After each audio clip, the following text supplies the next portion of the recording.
My name's James Rompani, part of the Concrete Audio team, brand new record label. What do tower blocks mean to me? For me, I'd say after meeting JB, they mean a lot more to me. For me, it was more about the pirate radio station and what pirate stations and pirate radio and what that meant for the culture. Now meeting JB and seeing it through the eyes of the lens and speaking to Unks about the history of all the different pirate radio stations, it's kind of just, you know, merged everything and hearing the stories of how the transmitters get up onto the buildings and finding out about the graft that some of these faces in the scenes had to do so that people like me could listen to pirate radio when I come up to London. I remember going to visit my brother. I'm not born and bred in London. Lived in Reading. I come and visit my brother, and I would scan on the radio and listen to the pirate radio. And now looking at the tower blocks and visualizing where the broadcasting was come from, that's where the magic is for me. And that's why this project's so exciting for me as well, to sit here with these two guys as well. I see it from the visual side, from the lens, and also hearing it from Unks' side, from being a big part of Rinse FM and from the pirate radio kind of history and legacy. And then I guess on a kind of cultural level as well, in terms of what they represent, not just the studios, but the fact that a lot of these are disappearing.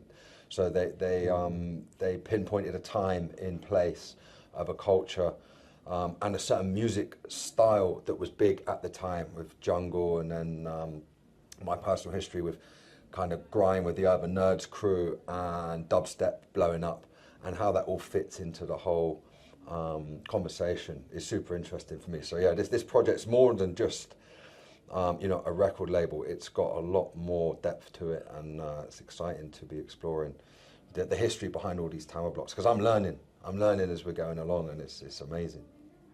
I'm JB, also known as London from the Rooftops.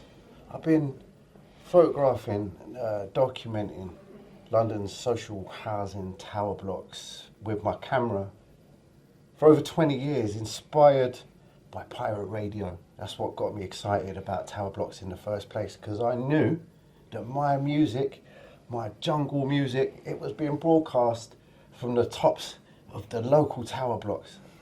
And as a 16-year-old boy, that blew my mind. And I've been obsessed ever since with the idea of tower blocks, not just as places for communities to come together and inspire each other, you know, living cheek by jowl with different communities from different ethnic backgrounds, but also interesting architecturally and also interesting as a technology. Yeah, because they're a technology that has enabled pirate radio broadcasting, and without the tower blocks, it's kind of debatable whether pirate radio would have been as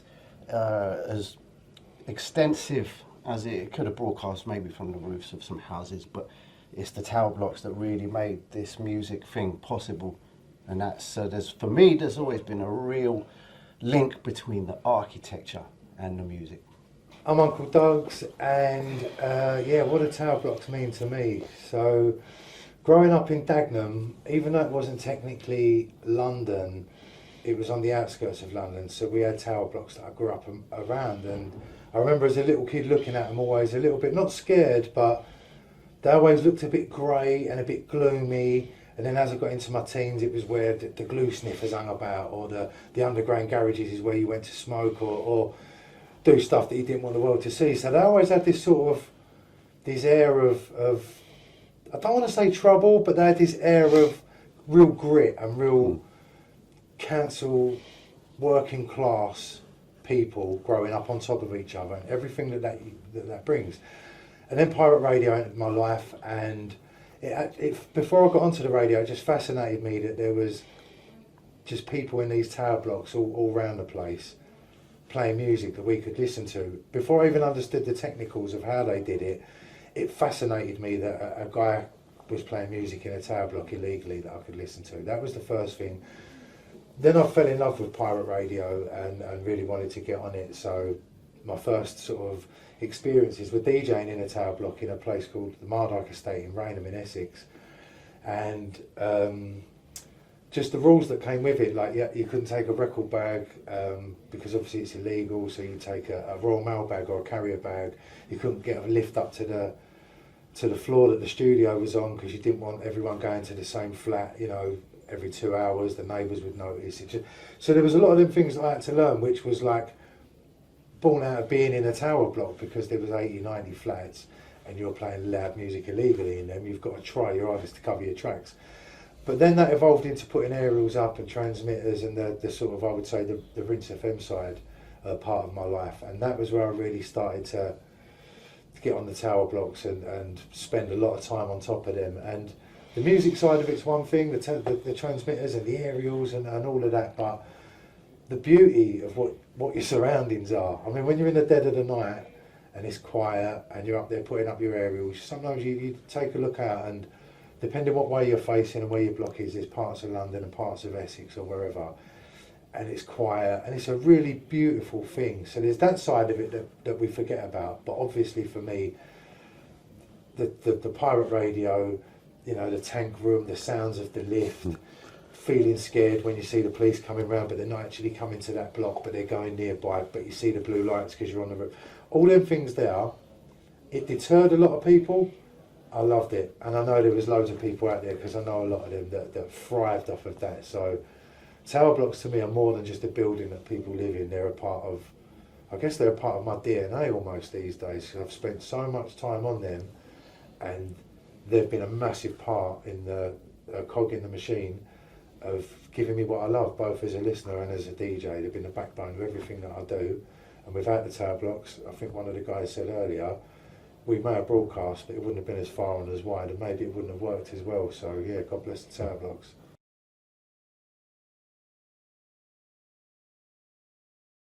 So the vibe, the reason behind Concrete Audio, I was on to Uncle Doug's for a while about, you know, we should start a label, and nothing ever really materialised.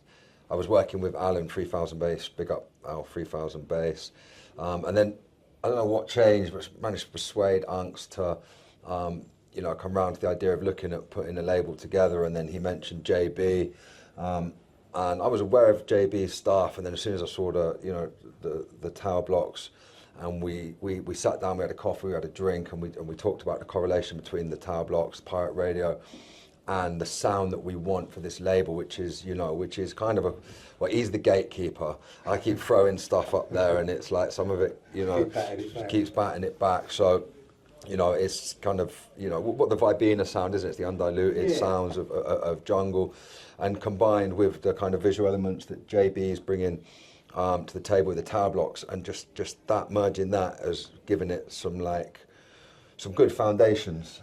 And the first release, T-Cuts, featuring Moose, Dubplate Pressure, big tune, and we've got a 140 tune on the B side, and we're pressing this to vinyl. It's an exciting project. I'm really looking forward to where it's going to go. We've got plans. We've got the creative in place. On the back of the vinyl, we're going to have 12 different mosaics, which will make up the Trellick Tower, which is probably one of the most well-known tower blocks in London, if not maybe the world, for like housing styles. I think it's listed, isn't it? It's listed. It's listed. It's the most iconic tower block, probably in the world.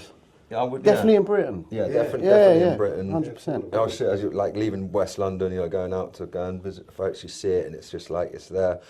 So yeah, just more than just like, you know, let's put out some tunes. This has got a real, it's got an angle, it's got a vision, it's got a sound, and it's got a good team.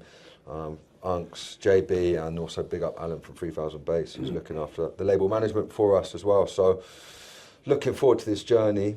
To give you my side of it, because obviously Rompa's just told you guys that he was trying to talk to me about a label. He gets a lot of James Rompa loves new music, let it be said. Yeah, he's a supporter of all of the genres, loves new music, loves playing and hearing new music. Whereas I'm kind of like the opposite. I love the classics. I'm a bit stuck in the old days, and I find it very hard to find new music. So when Rompa kept suggesting about a label, as great as the idea is, because we're friends, we're business partners, and we've got loads of ideas and energy, I just don't really like to do things that I haven't got a passion for. Then we got talking about doing a label that would suit me. So for me, I like the 90s, you know, 92 to 96 especially, it's what I specialise in. So the sort of idea was actually do an authentic project, not just based on music, but based on the whole culture. So we could get some music that sounds like the old days and just put it out. But it's not really what we wanted to do. We wanted to sort of bring the whole thing to life. At the time, James had heard of JB and he knew of James's London from the Rooftops work. He'd obviously seen it like the rest of us had. But they weren't really too close in terms of a friendship or hadn't done any business together. So once me and Rompa got talking, it was the idea of like the concrete audio, the tower blocks, the story of where we've come from, not just with the music. And obviously once you start talking about tower blocks, the obvious choice is JB, because that's what he specialises in. We've all branched off and done other things. JB, London from the Rooftops, he's been sitting on them roofs still for years after we stopped using them, in the freezing cold, on wet, grey, snowy nights to get photos for us to look at. So it was an obvious thing for me, but me and Rompa, like I say, we wanted to make it something special. So we come up with the idea of not just using James's photos to put on the front and sort of trade off of what he's already done, but turn it into a project where the three of us can work together. And it's going to be an ongoing thing, and each season we'll have a season of 12 vinyl releases.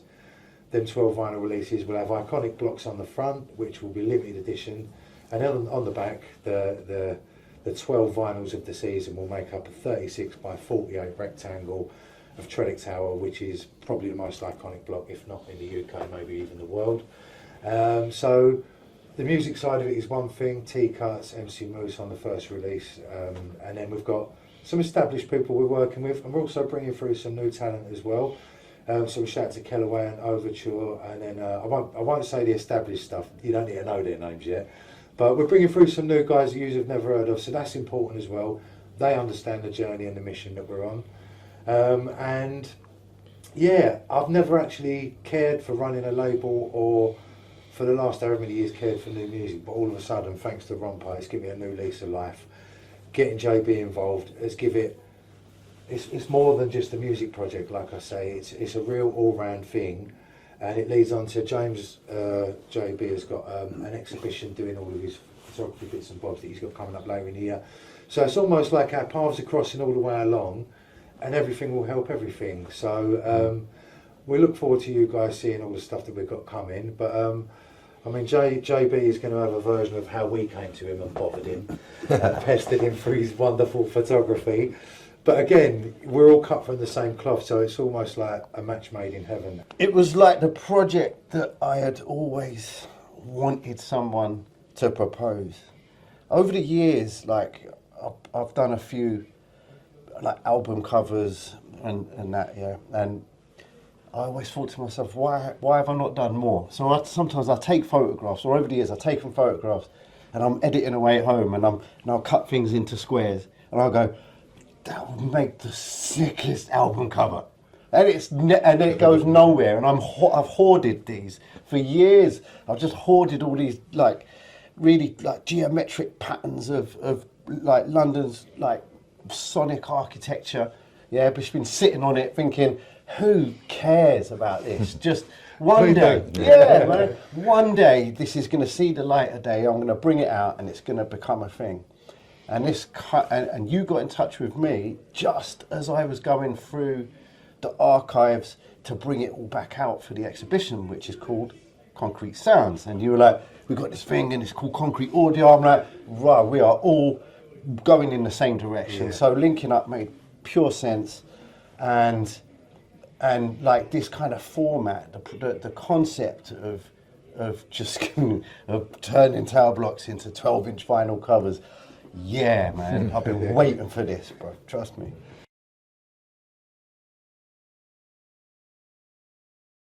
For me, a big part of this project is, like, as I said earlier, like learning along the way and finding out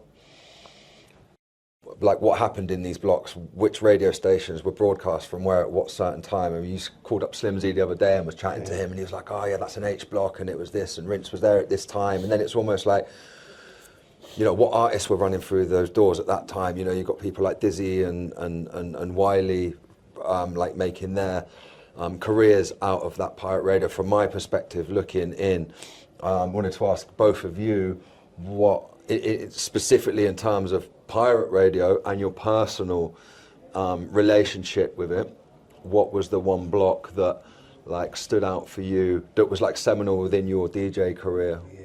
Or marked a point in time? I've got 2 blocks that I've got love for. I mean, I've used and I've been on most of the blocks, especially in East London. I've been on all of them at different times for different reasons. But the two that me, I'm going to pick one because that's what you've asked for. So I'm going to go for the less obvious of the 2. The other one would have been the block. Was it Priestman at Free Flats? What's Yeah. Right. Yeah. Rinse broadcast from there for quite a while through the grime period, and I've got some real great memories of that block, that era, and that time. But I'm going to go back a little bit further. So just before we moved over to there, in about 2001, Rinse broadcasting from Dagenham, and we used a block called Thaxted House.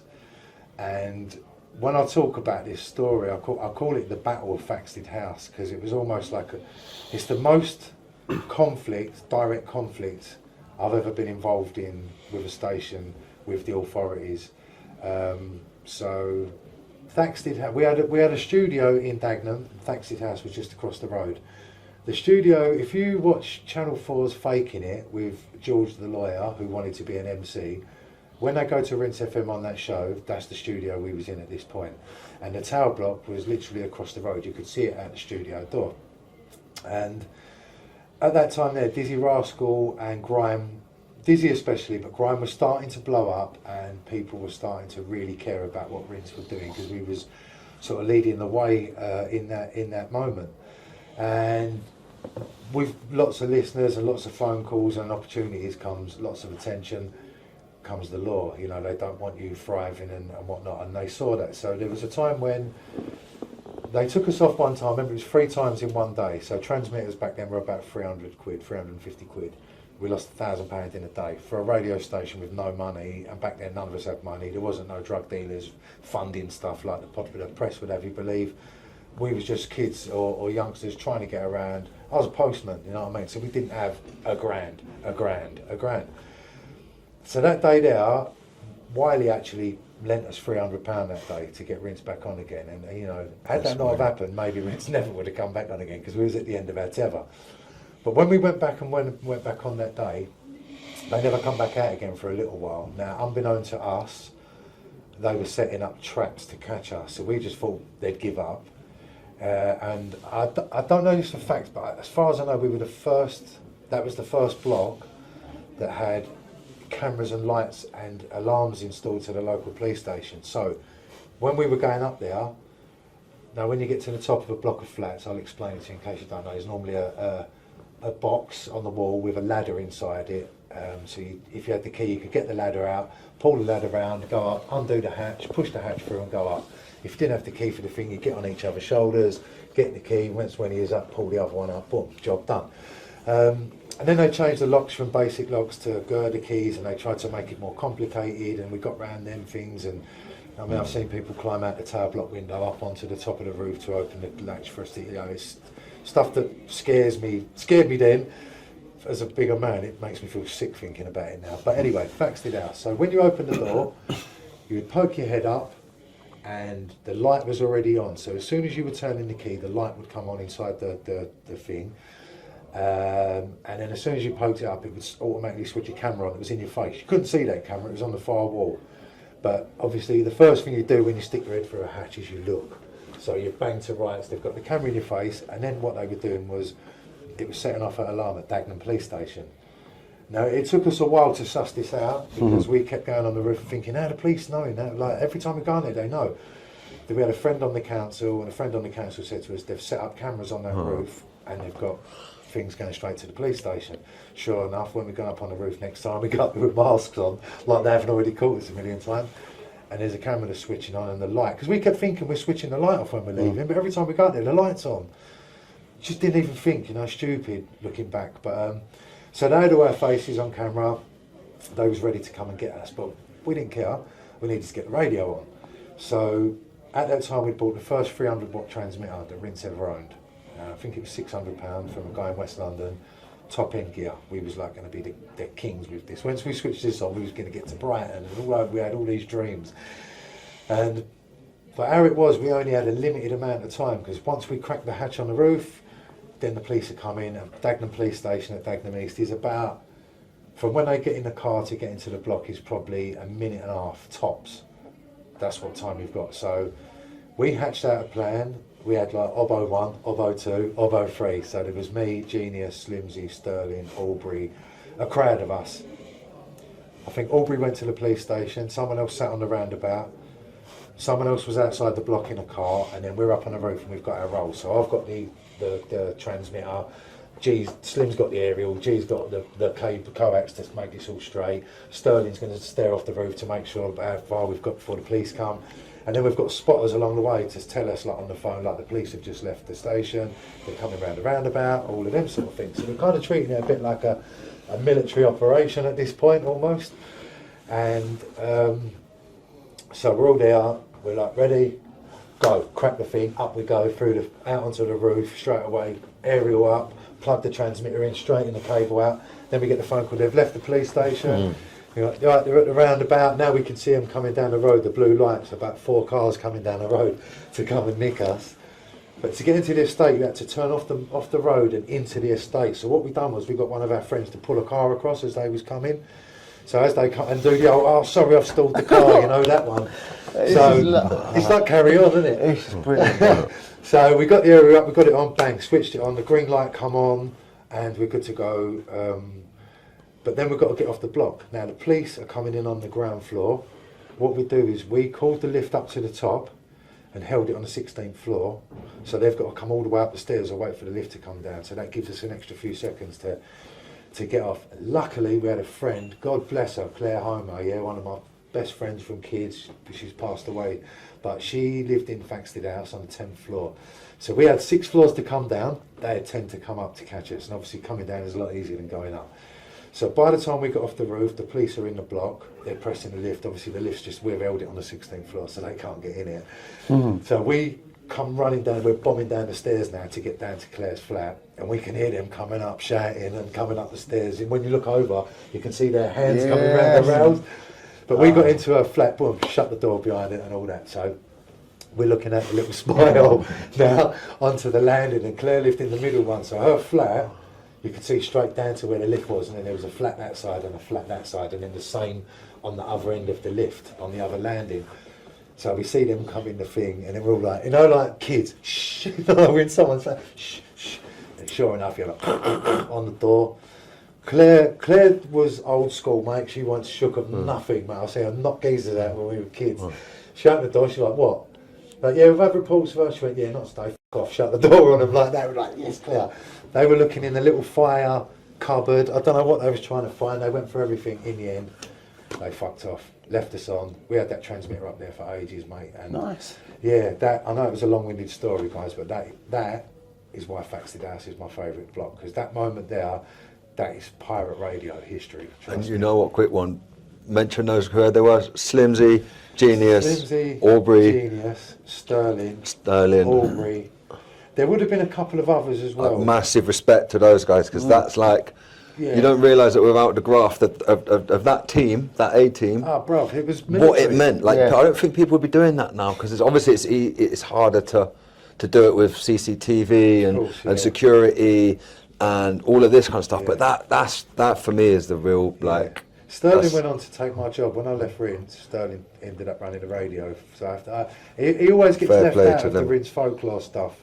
He was only there for a short period, but he picked up where I left off at a really hard time to manage Rinse and its transition into legal. So Sterling deserves all the props. Aubrey was the driver back then.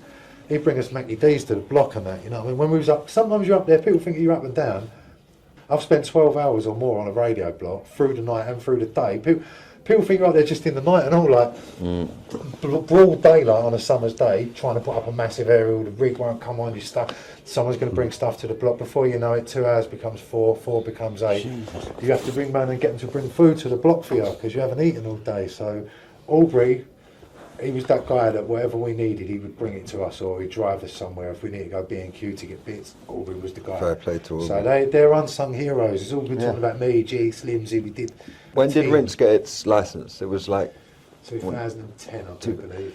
So like now we're looking at it on the timeline, you know, like it's with Cool underneath the same umbrella, and it's just like enshrined this whole history that like some people, like that story. I fucking love that story. Like That's a movie fucking, in that's my brilliant. head, Man, that's a movie scene. That is a movie scene right there. Yeah, and you can imagine, like, even though it sounded like we was, like, you're not scared, but nobody wants to get caught, right? Because you can get nicked and you can get fined and you can go to prison for these things. And no one wants that, right? But you know, like when you're with your mates and there's that thing going on and you're not meant to laugh, or like when you was at school and you're getting told off and you're not meant to laugh but you giggle.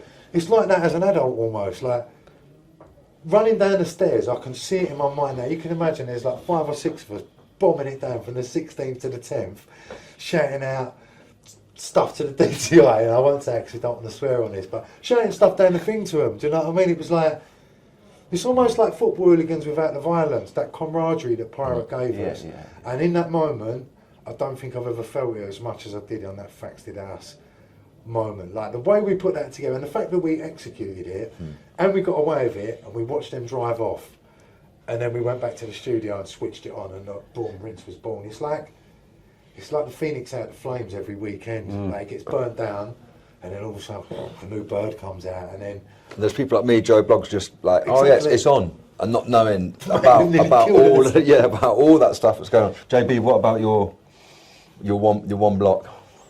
I'm still thrown by the idea. You can have a couple then, because you're a professional. All right, we'll take two. Whilst I get my head around the idea that we all could have made so much more money out of robbing banks with this skill set, this is military operation business. This is like heist film. That's all I'm. Our tool bag back then was a butter knife. It was a hammer, a screwdriver. In the beginning, the flame was ignited by, so you have to go, it's mid-90s. I'm in the second wave of jungleism, right? I'm not there right at the beginning.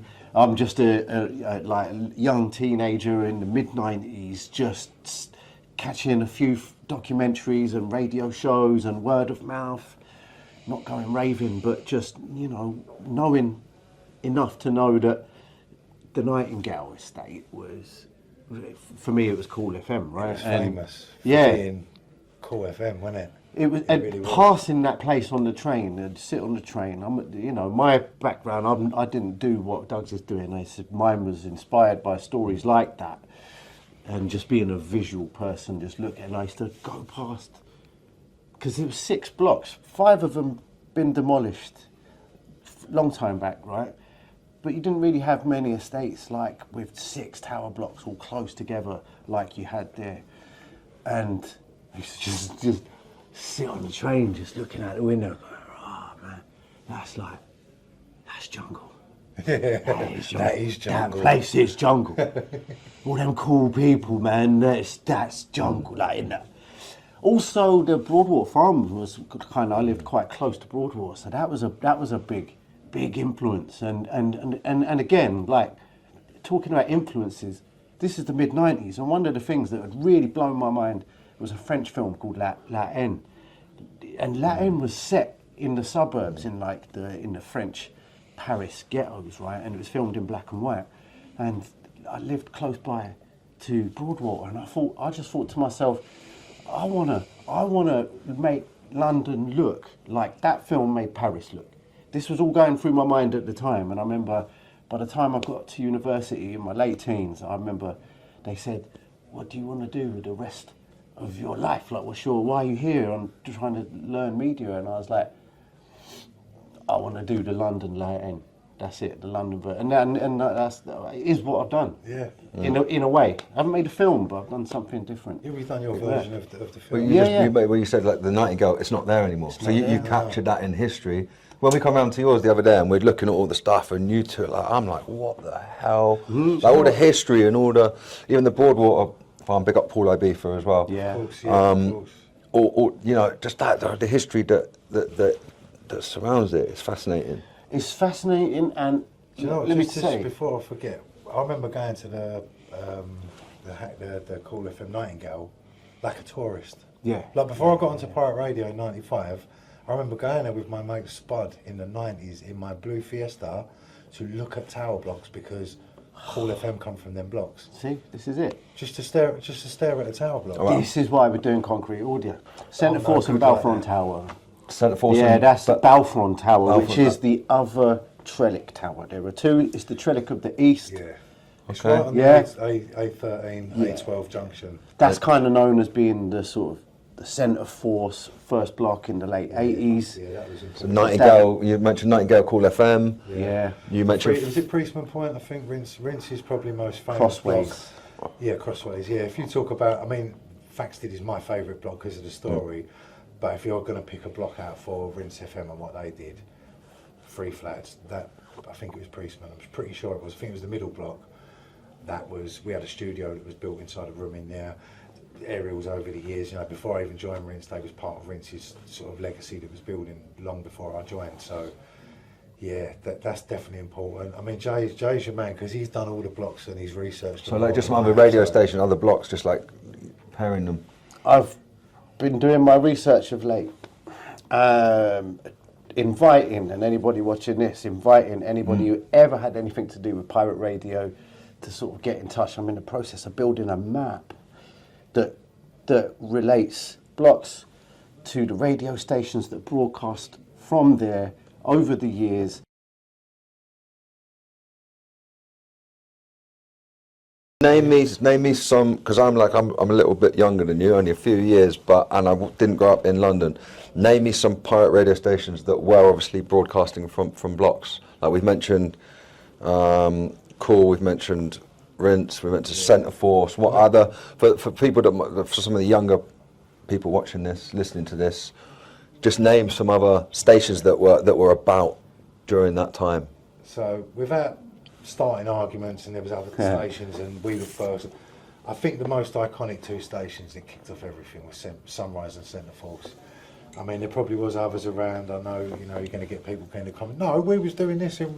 Not about first of all, just like who was about, because there's so many different names. Just Their mention because for this, as I see the pirate radio scene, they were the ones that started doing it properly first, and then after that you had your Pulses, your Defections, your Innocences, your Weekend Rushes. Weekend Rush, I hear that a lot as well. Yeah. Yeah, and then like Jay says, in different parts, you had Green Apple, and you had Green Apple Radio and Freeze FM, and over in West, and then you go to South, you had Delight FM, So Solid, and them not doing their thing over there, and through the garage era, and then North London would be Chicago FM and Mission FM, and All these people are putting up transmitters on blocks to get the signal out. yeah. But then you could go into Essex, and Essex had its own. I mean, I can only speak for the bits that I know, but Essex had its own pirate radio scene. So you had Uni FM and Conflict and Indulgence and all these other ones that were fighting their own battles with each other for that audience, and tower blocks and stuff like that. So the London thing spread to the outskirts because we had tower blocks, and then what I sort of saw and remember, people from Birmingham, Manchester, Newcastle, wherever, Bristol, would come in and see what we had going on and want a bit. And even though they might not have had, like London, there was a time in the 90s, for a long time, you couldn't even get on the dial. You'd have to go on someone else's frequency, which is what caused arguments and a lot of things back in the day, unless you was like 945 Cool FM established.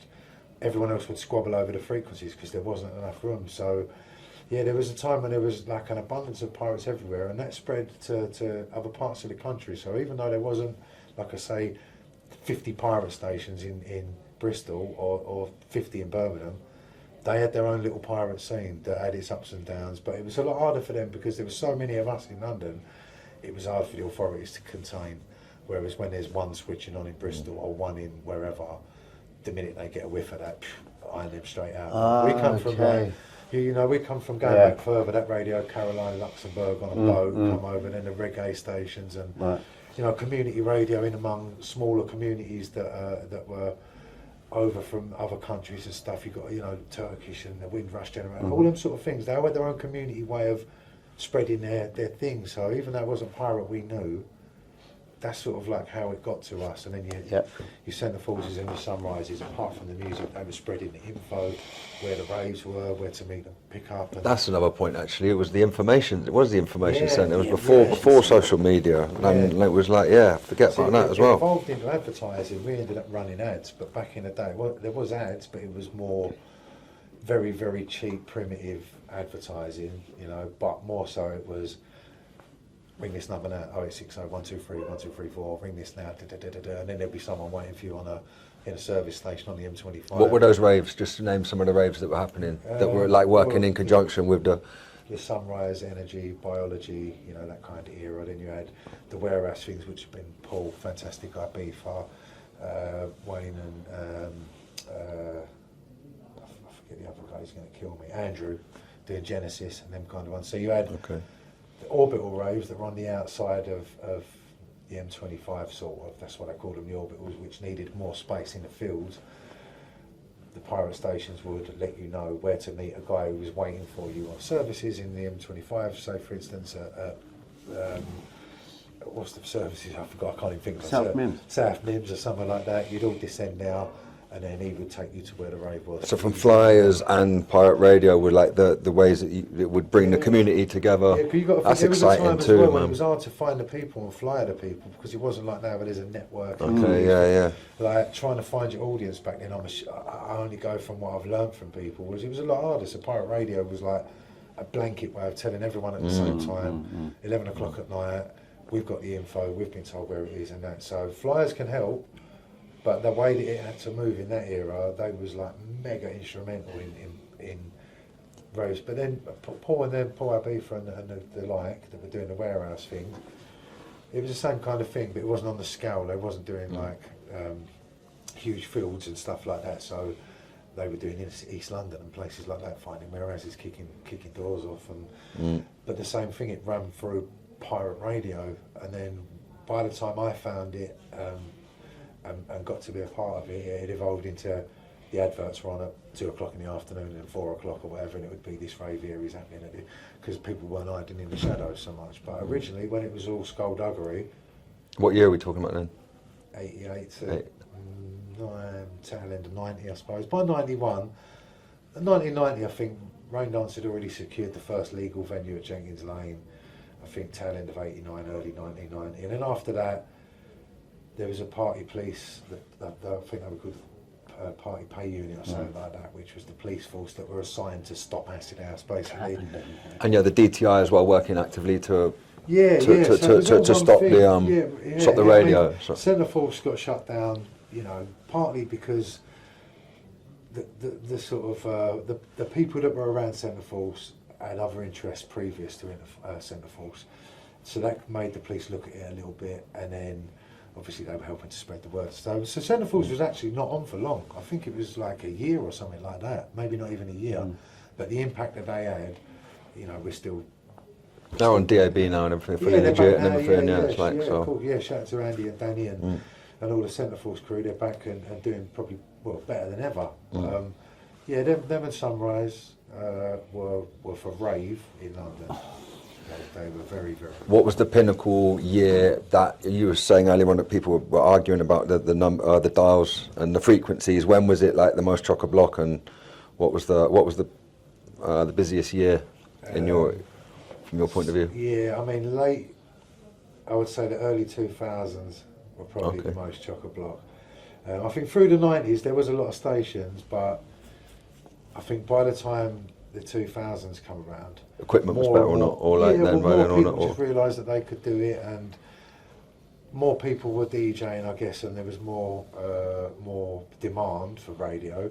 So, like what we all did, we couldn't get on call, so we started our own version. People couldn't get on the radio I was on, so they did their own version, and so on and so forth. And by that garage era, going into grime, obviously drum and bass was massively popular as well, but that time when the garage thing really come in, late 90s, early 2000s, the dial was every 0.2, there'd be another pirate station, and then you'd have pirates bleeding over legal stations because their equipment was rubbish, and that would cause drama. And Yeah, it was that was the, What needed to go on the roof? You mentioned it earlier on. You're telling the story about the Fairfax with the spotters and everything, and then you told me the other day about Genius up in the rubbish chute. Like, people don't realise the amount of graft that has gone into that. You're saying he had a padlock to his jeans. What had to go up? And you were talking about for your exhibition, you're going to have an original transmitter, right? So was it scaffolding pole? Like what did you need to make a pirate radio function, and what went on the top of the block? Okay, so I can talk to you a little bit about how it all works and what we used to do, but I'll leave JB to talk about the sort of the keys and how hard they were to get. I mean, they were their own. So the access is one thing we'll talk about, but then what did you have to buy? What did you have to make? What's going on the roof? Right. So basically, to set up a pirate radio station, you need your obvious equipment like decks and a mixer and stuff like that. They stay in the studio. They stay in the studio. So you've got studio over here, tower block over here. In the studio, you'd have all the stuff you would need to play the music on, and then you'd have a thing which we called a horn, which is basically a transmitter. It's like a little box with like a copper horn on it with a little screw on top, and basically you would plug that into the mixer and that would broadcast the sound to a receiver which would be on your tower block. So on top of the horn usually would be a little screw, and that screw would be used to tune in your frequency, fine tune it. So you would turn it all on, go to your tower block, and then you would have a receiver. Now the receivers we used to use were called LMB receivers. We used to nick them off the top of the traffic lights. How much are they? Oh, you couldn't buy them. You'd have to you could repurpose buy them, them. but they used to use them like when you drive up to the traffic lights and they change because they know you're coming up.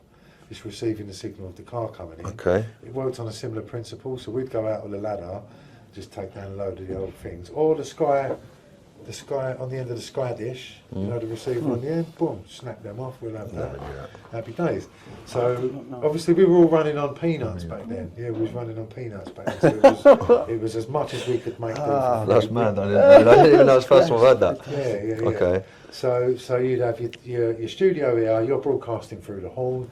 So the horn would send the signal from the studio, and the LMB receiver would usually be strapped to the side of the tower block, usually under the little lightning rail facing. The clearer the signal, if you put a block in the way or anything, the way it starts affecting it, and they can't link and they can't see each other, so your signal will go down. And so ideally you want your studio there, your tower block there, with a lovely clear view from your horn to your receiver. Then your receiver, on the back of that, you'll have a coax fit into, you'd screw your coax into that, and you would run that to your transmitter. So now you've got your studio transmitting to the LMB. The LMB is taking the signal to your transmitter. Then it would go for all the gubbins in the transmitter, come back out the other end. Then you've got the LMB, the coax that goes up to the aerial on the roof. An aerial can be London. So an aerial would be scaff pole or not? No, so that's not the aerial. That's like that's just for your height. The actual aerial is the T on the side of it. Yeah. So you see them at cab offices. It's just a normal transmitter aerial. But what we would do is we would get anything from one to a few scaffold tubes. So they would be, I think they were 6 foot, 8 foot, and I don't know. But anyway, that's not subtle walking up to the block with. It's not. I mean, I'll tell you about that. And, trying to clutter all that shit up there in the middle of the night, and all that. So sometimes the poles were too long to get in the lift, so we'd have to go in the ground floor, and then one ears would hold the pole up through the middle of the stairs. The next one would go up, pick it up, push it through. You go around, pick it up. So you go all the way up to 21 floors, 16, whatever, through the middle of the block. And then you've got to get them on the roof. Then you've got to put them all together, so you need all the fittings. So then you'd have this big long length of pole on the roof with an aerial attached to it. And then you start walking it upwards. But you're on top of a tower block.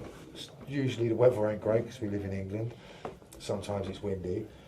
What starts off as when you're walking it up, I can handle that. By the time you get it up and that bit of aerial's on the top and the coax is swinging around in the wind, it's scary. Do you know what I mean? You're holding on for dear life because not only do you not want to fall off, the last thing you want to do is drop 3 or 4 scaffold poles on the side of the tower block where people live, for obvious reasons. So, there was that side to it.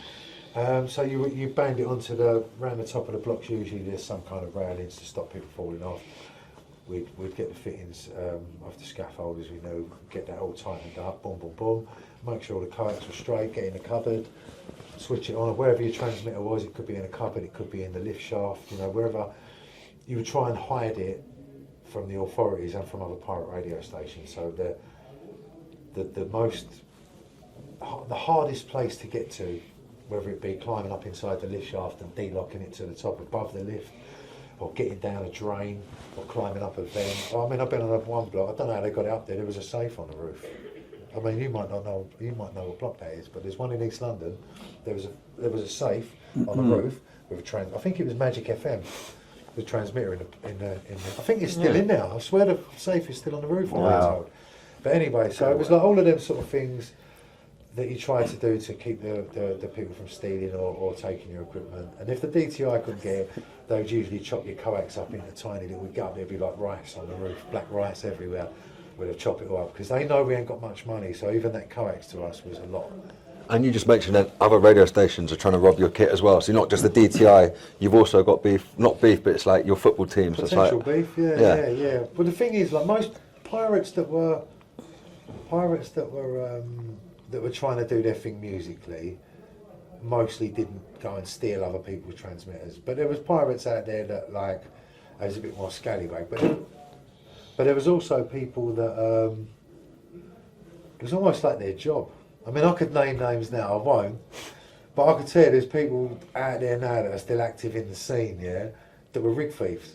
That was their job title back then. You would be a rig thief, and you would go out, and they used to call it eating. You would go out and eat a man's rig. Go on the roof, as long as you're quick, you know, boom, unplug it, undo, down off the roof, and get it re-chipped to another frequency and sell it to another station. The other station will pay £300. How much? £300, right? Yeah, and some stations, like the dodgy ones, didn't question where transmitters come from. Stations like what I was on, Rins, Call, even Conflict, even back in the day, we went to legitimate, as legitimate as they were, transmitter builders, and we bought our stuff.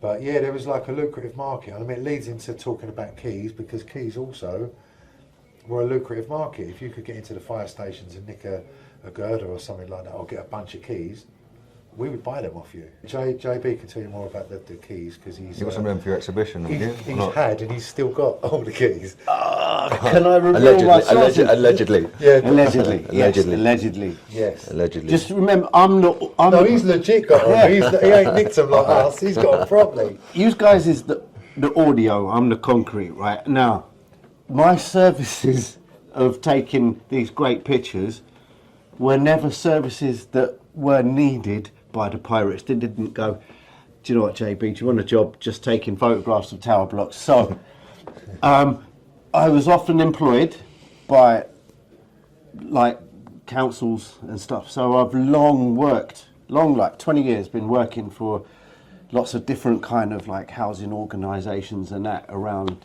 London. The enemy. He's been working with the enemy. They're legit keys, yeah. No, but it's mad because he's working. Double agent. Yeah, he's listening to the radio on the way to be let on a roof that's broadcasting the music that he's listening to. I've done a job with the DTI. See? Yeah. Oh, didn't tell us this bit, mate. Yeah, right. Okay. No, I'm gonna. Yeah. No, it was, and no, the bit that hurt me most is when I turned up to do this job. They weren't my client. I was basically told to go down and take pictures of them taking down my mate's rig off of the roof. This was because when they said, "Look, man, can you go and do a job tomorrow?" I went, "Yeah. Where?" They went, "Da da da da da." And I said, "What's the story? Like, what do you want me to go there for?" And they were like, "Because we're getting all the pirates off of our roofs." Right? That's the story. I'm like, "Ooh, okay." So I put the phone down to my client, picked the phone up to my mate. Bro, listen, do what you got to do, because I'm going to be taking pictures of your shit getting taken off the roof tomorrow morning. I turn up the next morning, feeling a bit like a double agent. Or if they ask me anything about music, I'll just say, I don't like music. I'm in the country. Yeah. TV, just I'm a TV guy, you know. Yeah. Did you watch EastEnders last night? I'm standing with them and they're all annoyed because they're like they've got this little thing that just like reads whether there's a broadcasting signal, and they went, "There's nothing going on here. This is a waste of our time. So we're gonna go." I said, "Hold on, let's not. Let's stay. Let's go through. We're all in now. I'll take the pictures of you, right?" So they're like, "Yeah, okay, cool." So they open the back doors of their van to go and get their tools out. What bags have they got? Slamming vinyl bags. That's what they got all their tools in. Slamming vinyl record bags. It's their scalps, isn't it? That's their scalps, right? So and at that moment, I want to go, you shit, but I get it, right? Anyway, this is the great bit about the job. This was such an interesting job for me.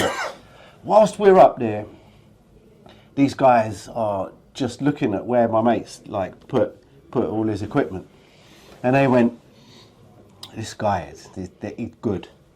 He's good." And I'm sitting there thinking, he's gonna love this. He's gonna love this. I'm like, I wouldn't know, mate. You tell me, what is it about it? And the reality is that these guys were all older guys. They were not fit guys, and the young and hungry pirates were going to any lengths to climbing up anything.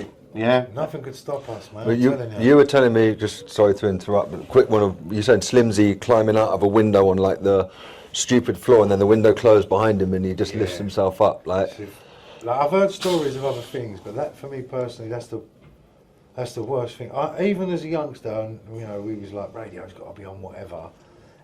That's the only time I've ever been with someone and really tried my hardest to not let them do it. And he wouldn't listen to me anyway, and he did it, and thank God he's here to tell the tale. But yeah, he basically climbed out of, on the top floor, I think it was 21, but that was at 3 flats actually, over in Bow.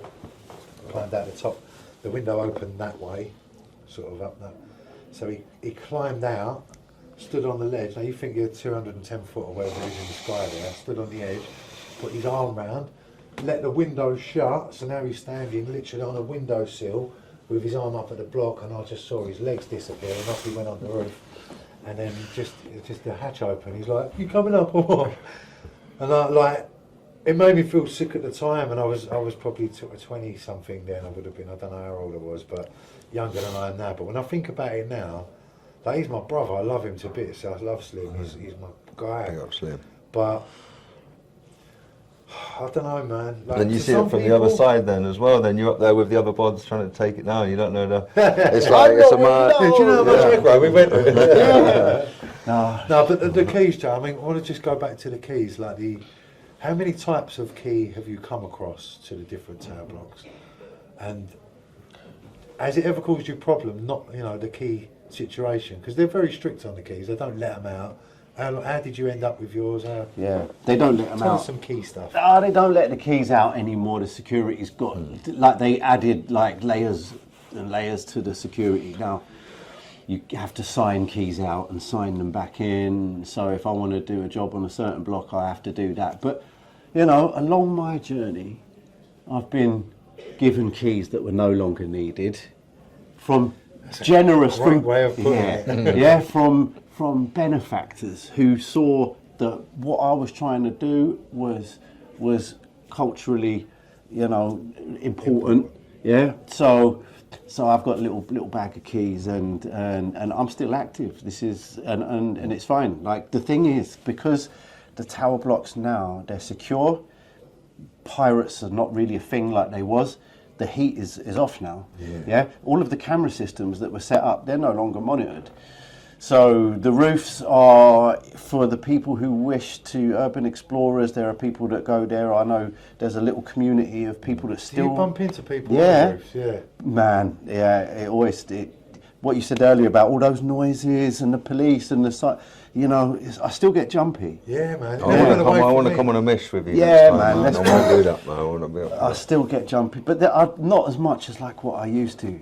I used to go to all kinds of lengths. You'd open, it's girder keys. You've got the girders, the security key manufacturer, and they've got pretty much. German company, isn't it? Yeah, they're a German company, and they've pretty much got a monopoly on the high security and fire door installments across London. There's a few exceptions like Southwark. They've got a different key system.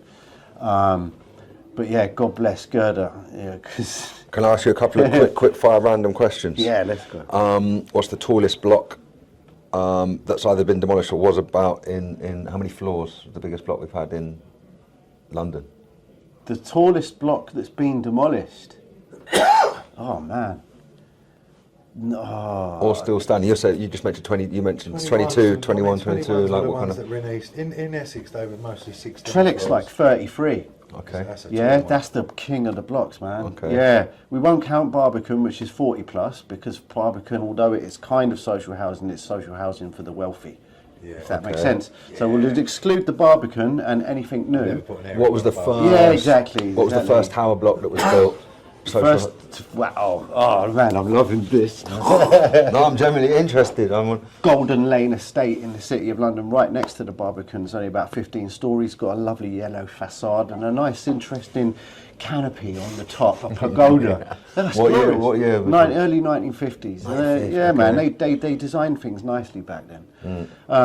There was a lot of like tower blocks that were built like you see. There's replicas of them all over London, you know, and like they were just built really badly. So there's places like in Newham, like they threw these blocks up, like the Freemasons estate that got demolished because the Ronan Point disaster in 1968. Do you know about that? Not. No, in 1968, some old girl on the top floor tries to make a cup of tea at like 4 o'clock in the morning, and she blew up her kitchen, and it collapsed the whole side of a tower Well, they block. stopped using gas higher. Yes, they stopped using gas. But what they realised was that these blocks, man, they were put together by people. They weren't even like doing the joints properly. Like they were just hanging together, and they could have been blown over. And then so it was all badly done. And this is kind of what inspired me to pick up the camera. Was a lot of these buildings were built badly. Like the Trowbridge estate, it was up for, that was in Hackney, just Hackney Wick, 7 tower blocks. They knocked them all down after 15 years because they were so With a bad. feather. Yeah. No, they did the first ones they blew up. This is like in folklore, right? They blew the first 2 or 3 up at the same point. All the cameras are there, all the community, and one of them just went bang like that. First 10 floors went, and the rest just didn't blow up. So they had half a tower block, like just leaning over to the Leaning side. Tower of Hackney. Yeah. It's brilliant. I never knew all that. Yeah, that's So he's interesting. like, when it comes to the actual block history, That's why I The concrete.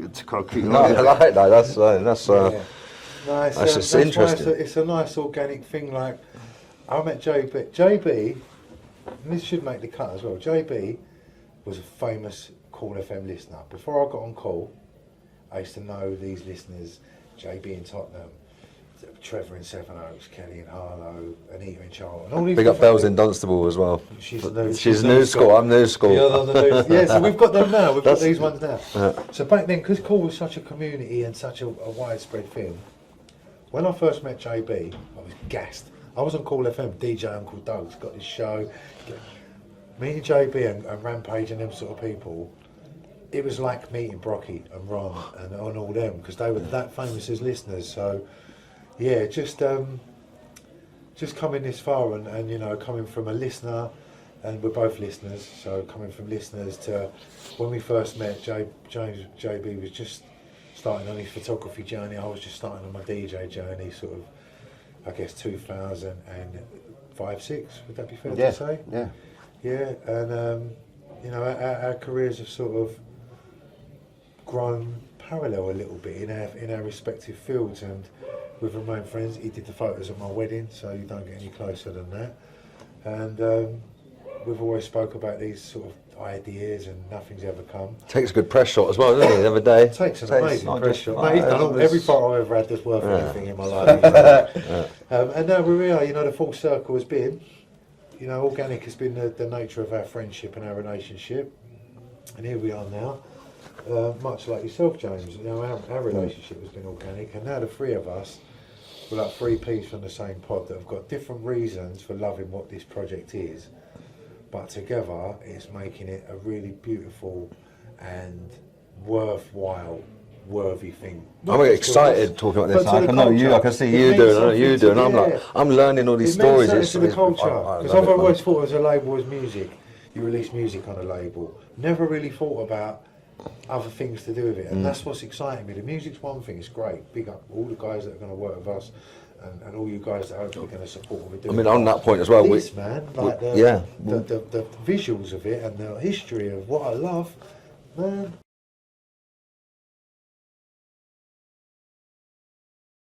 Also, one of the other aspects that we are offering with the label is the physical element for the first release. We're also going to be releasing 50 prints of the first cover block signed and numbered by JB. You've got your exhibition coming up as well, so that's kind of tying in the kind of art world and the music label thing. Tell us a little bit more about the prints and your exhibition that's coming up. The concept was, well, it came from your side, the idea that, you know, you can get a print with the release, with the vinyl, and I thought, what like a brilliant idea. Like, I love concepts. I think these days with lots of like tactile kind of records is, you buy a record because you love records, you love the format. It's not, if you wanted just the music, you can get just the music, but you've got to have a love for formats and for tactile stuff like prints and records and artwork all together as one. You know, this was your vision. I can't wait to see the 12th release slot in the place. Yeah. You know that? Yeah. I mean, the individual things, fronts and the limited edition prints, they're going to appeal to a lot of people, because obviously JB don't need us in this world. He's an established photographer in his own right that could do these things, but just having it tied in as part of the project just makes it all, like I said it a few times through this, a little bit different to just releasing some records, because we want to build a career out of making some music, and there's more to this than this, and I think that's been my main thing of interesting me in it. And as it's progressed, there's more and more stuff that we're thinking of and doing. We didn't know JB had his exhibition plan, so, you know, as much as he's helping us with that, we'll help him with that. We'll help him with that. And then, but one of the things I swear, like, when that 12 bit of vinyl, when we get that in, before it even comes out, when I get it in my hands for the first time, and I slot it in place, it's like all the phone calls we had, all the dreams, like trying to explain this thing, like, no, I've got this idea of making this thing, and that is going to be a moment for me. The first release and the 12th release. Then after that, the world is our oyster. It's like completing a Panini sticker book. Oh, I never completed one either, Jay. One of them, I needed Leeds United Huddersfield Town. I was in the second division at the time. It was a split team thing. You know, at the back they used to have like a little, some of this, anyway, it's boring, isn't it? But yeah, I'd never completed a Panini, so maybe this time. One of the things that we want to do as well with the label is, as well as sort of representing the jungle sound, we want to bring through new talent. We're going to aim to be a label that's going to help manage and, you know, bring artists through, not just on the production front, but also give them access to stages as well, where we've got, you've got the Vibe in the Jungles, we've got the Rompa's Reggae Shack brand as well. We're playing at places like Snowbombing, Reggae Land, access to stages. We feel it's very important as well to bring forth the new generations as well. So on that front, like anyone with rhythms, he's the gatekeeper. You'll have to get past him. But what kind of sound? What sound are we looking for? We're looking for anything that sounds. What we're not looking for is stuff that sounds like it's made today with a nod to yesteryear. Like, I really personally, I want it to sound like it was made in the 90s. So if you want a sort of an era we're looking for, I guess it would be the start of 92 as bass and breaks and jungle become prevalent, right the way through to 96, kind of like the badass, almost start of drum and bass jump up era. That section there of music, me personally, you know, we've been sent some of the music that we've been sent. There's one record we've been sent, it's a hit record waiting to happen. It just doesn't suit this project. And I just want it to be so that when people look at this, they know what the look is, they know what they're getting. When they come to buy it, whether it sounds like something that was made in 92 or 95, obviously there's a huge difference in how them sounds are.